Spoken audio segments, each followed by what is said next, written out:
The Nightingales, Volume 2, What We Were, by Gallus Desidenius.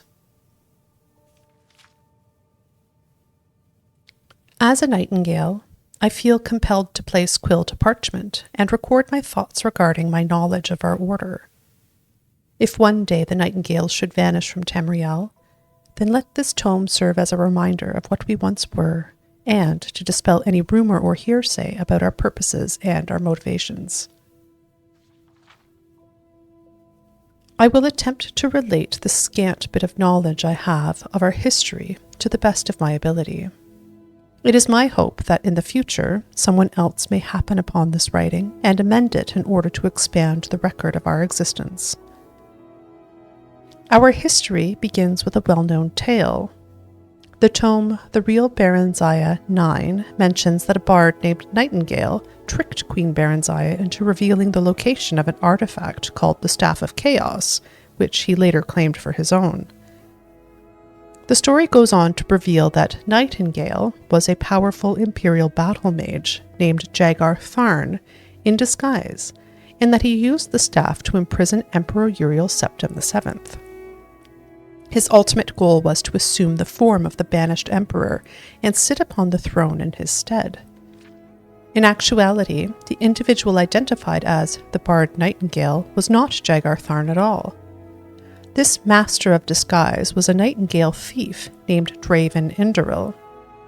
Jagar Tharn hired Draven, one of the greatest master thieves in Skyrim, to seduce Baranziah and coerce her into revealing the location of the Staff of Chaos.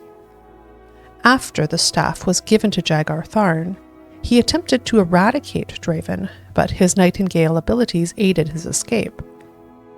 Jagar Tharn searched for Draven, but eventually had to abandon the pursuit in order to enact his plans involving the Emperor.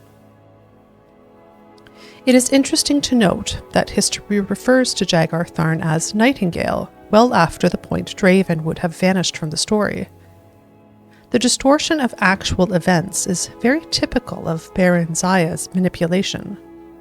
With the pressure of blame falling squarely on her shoulders for Uriel Septim VII's imprisonment, she twisted the truth and created the notion that the bard named Nightingale was Jagar Tharn himself.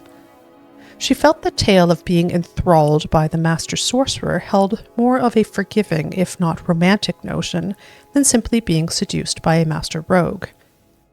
Some also further speculate that eliminating Draven from history was her attempt at protecting the reputation of Jagar Tharn, whom she was rumored to have been quite fond of. Draven had escaped into Morrowind after Jagar Tharn's pursuit, and rejoined the Indoril family, who held an estate quite close to the border of Skyrim, which allowed him to perform his nightingale duties at the sepulchre if the need arose.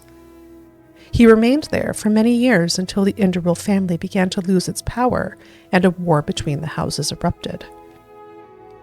Not wanting any part of it, and feeling that Jagar Tharn was no longer a threat, Draven left his homeland behind and settled in the Rift under the guise of a miner.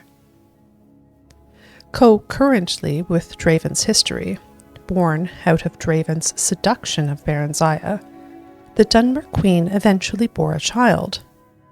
This child, whom Baranziah abandoned with a midwife in an attempt to keep her nightingale story valid, eventually grew into adulthood and struck out on her own to find her father. Calling herself Dralsi, she overturned every stone in Skyrim looking for any traces of Draven.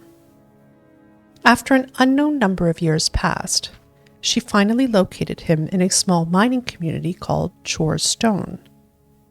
He was quite elderly now, no longer the spry rogue that had seduced Baranziah, but nevertheless he was still Dralsi's father, and he treated her as such.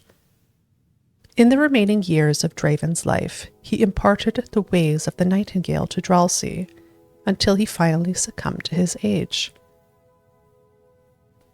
Dralsi willingly struck the oath of the Nightingales, and performed her duties well in the service of Nocturnal. She eventually took a husband, and together they had a child whom they named Carlia. Like Dralsi's father did for her, Dralsi taught Carlia the art of thievery and how to survive in Skyrim living as a rogue. She intended to pass the Nightingale mantle on to Carlia, but had to wait until the time was right to reveal it. When she was old enough, Carlia struck out on her own, wanting to ply her trade in a larger city.